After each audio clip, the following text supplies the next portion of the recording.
안녕하십니까. 지금 이제 이거 대통령실에 하준경 이자가 이제 이거 경제성장 수석 비서관입니다. 하준경 경제성장 수석 비서관. 이자가 이제 이거 서울경제신문하고 인터뷰를 했는데 뭐라냐면 이거 집값 안정을 위해서 세금 정책도 배제하지 않겠다. 세금 이거 정책을 배제하지 않겠다. 집값 잡는데. 이게 말이 됩니까? 근데 며칠 전에요. 김용범 정책실장이죠. 김용범 정책실장도 이거 집값을 잡는데 세금 정책을 쓸 수도 있다. 이렇게 김용범도 똑같은 말을 했습니다.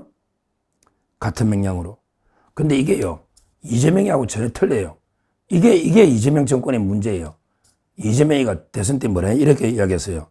이재명이가 대통령 선거 때 세금으로 집값을 잡지는 않겠다. 이게 뭡니까 이거? 이재명이가 불과 몇 달 전에 대선에서 이제 이거 세금으로 집값을 잡지는 않겠다.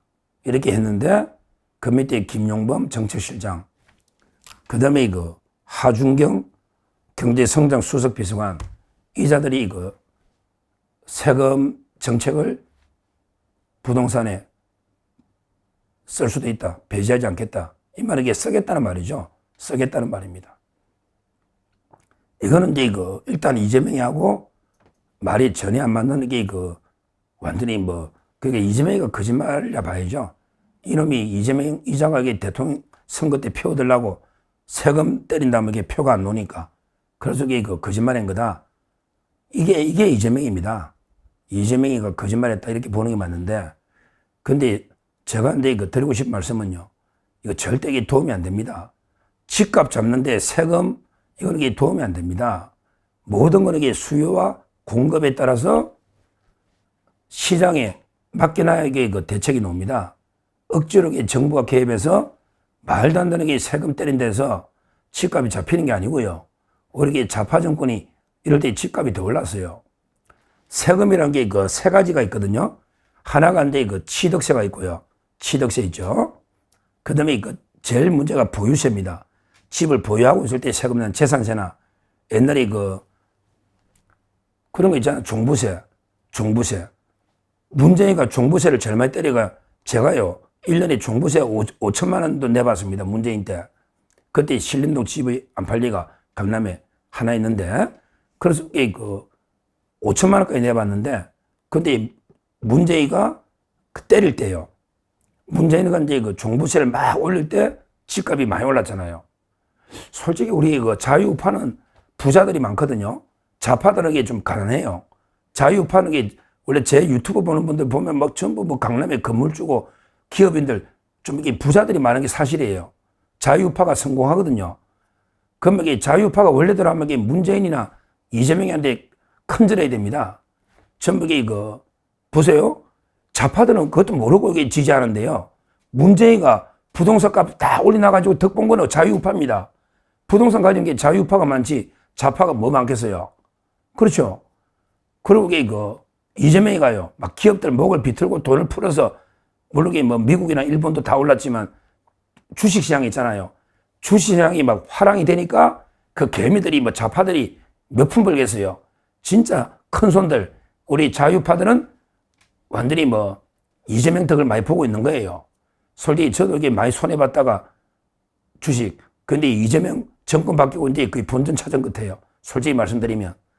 그러니까 이렇게 좌파가 정책을 하면요. 부동산이든 주식이든 덕 보는 거는 이게 자유우파인데, 그래도 이게 우리 우파 어르신들 만나보면요. 야, 내가 덕 보는 게 중요한 게 아니다. 나라가 망하니까 저 이재명이 끌어내려야 된다. 저 문재인이 끌어내려야 된다. 나라가 망한다, 나라가. 왜? 내가 잘 되고 안 되고는 그 다음이고, 일단 이게 나라가 망하니까 결국은 망합니다. 이재명도 이게 결국은 망하거든요. 문재인 때 부동산. 그러니까 이런 게 세금을 잔뜩 올려봤자 결국에 부동산 값 더 올라갑니다. 모든 게 세금은 다 부동산 가격에 증가가 될 수밖에 없어요. 수급이 중요하거든요. 우선적으로 이게 공급과 수요, 수급이 제일 이게 중요한 겁니다. 그러니까 근데 아무리 일시적으로 뭐 대출 규제나 또 세금으로 폭탄으로 집값을 잡을 해도요. 결국은 이게 그 공급이 부족해지고요. 수요가 폭발하면 집값은 이게 뛸 수밖에 없는데, 근데 문제는 이게 전국적인 수요가 아니거든요. 지역적인 수요랑 이게 심각한 거예요. 전국적으로 이게 부동산이 100% 넘어가 남아돌죠. 그래서 지방은 이게 폭락한 데도 많아요. 근데 굳이 강남, 서초, 또 이게 뭐 성동, 용산, 이런 이게 핵심 노른자의 집값이 천정부지로 뛰니까 이게 문제예요. 이거는 이게 그 수요가 있다는 거예요. 내가 이게 강남이든 서초든 수요 들어가야 되겠다. 거기 들어가야 집값이 또 뛰니까 투자 가치도 있고, 또 이게 생활하기도 학군이나 모든 게 들어가야 되겠다. 그러니까 이제 불균등한 나라 전체가 아니고 지역별로 이게 공급과 수요가 전혀 안 맞으니까 집값이 뛰는 거예요. 그래서 이걸 가지고 이게 전체적으로 세금을 가지고 이게 잡는다 하면요. 특히 강남 집값을 잡아보겠다. 세금으로. 이건 이게 저는 불가능하다 봐요. 그렇잖아요. 강남 집값이 세금으로 이게 잡히는 지역이 아니잖아요. 오히려 이제 여러 데 부작용만 생길 수가 있다. 이렇게 저는 봅니다. 결국은 이제 부동산을 잡으려면 규제를 이게 대폭 풀어야 돼요. 규제를 대폭 풀어서 공급이 원활하게 되도록. 그러니까 이제 강남에도 저층 아파트 넓은데 이런 데 많이 있거든요. 이런 게 재개발이나 재건축을 대폭 풀어서 그냥 높게 지으면 되잖아요. 용적률 올려서 높게 지으면 공급이 숨통을 좀 틀 수가 있거든요. 그런 땅들이 많이 있어요. 요지에도. 그런 땅을 이렇게 규제를 풀어서 아파트 공급을 원하는 국민이 원하는 지역에 공급을 어떻게든 조금이라도 더 늘려주는 이런 게 정책을 펴야 잡히는 거 아닙니까? 그러게 전국적으로는 또 이게 반대로 집값이 폭락해서 아우성치는 이것도 이거 심각한 문제예요. 가장 부동산이 가장 좋은 거는요. 그대로 있는 것도 아니 완만하게 항상 완만하게 집값이 조금씩 뭐 1년의 인플레 수준 완만하게 우상향으로 가는 게 이게 가장 이상적이라고 저는 봅니다.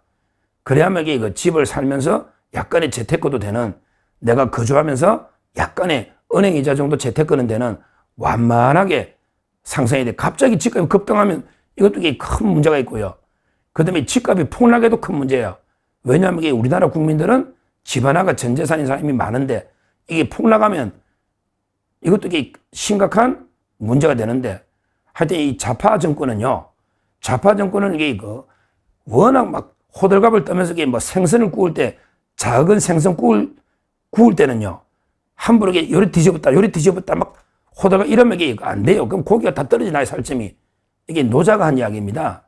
노자 장자할 때 도가 철학에 항상 작은 생선을 굽듯이 좀 이게 뭔가 예측 가능하면서 안정적으로 조용히 국가가 존재하는지도 모를 정도로 이런 식으로 정치를 해야 되는데, 이 좌파 정권은 워낙 막 요란하게 이랬다 저랬다 막 이래저래 하니까 계속 엄청난 혼란이 오는 겁니다.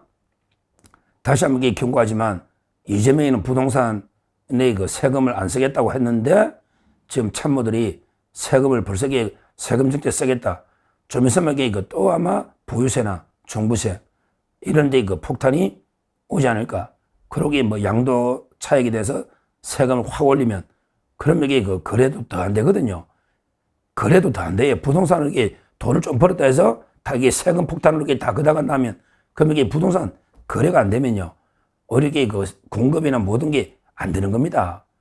따라서 세금은 최소한으로 해야 되고요. 오히려 시장의 수급에 따라서 시장의 흐름에 따른 이런 정책이 놓여야 된다. 근데 아마 이번에 이재명 정권도 문재인 정권과 마찬가지로 엄청나게 부동산 때문에 대참사가 나지 않을까. 정말 심각한 상황입니다. 이런 경제 정책만 보더라도 우리가 좌파 정권, 이재명 정권을 계속 존속시켜서는 안 된다. 이렇게 말씀드립니다. 감사합니다.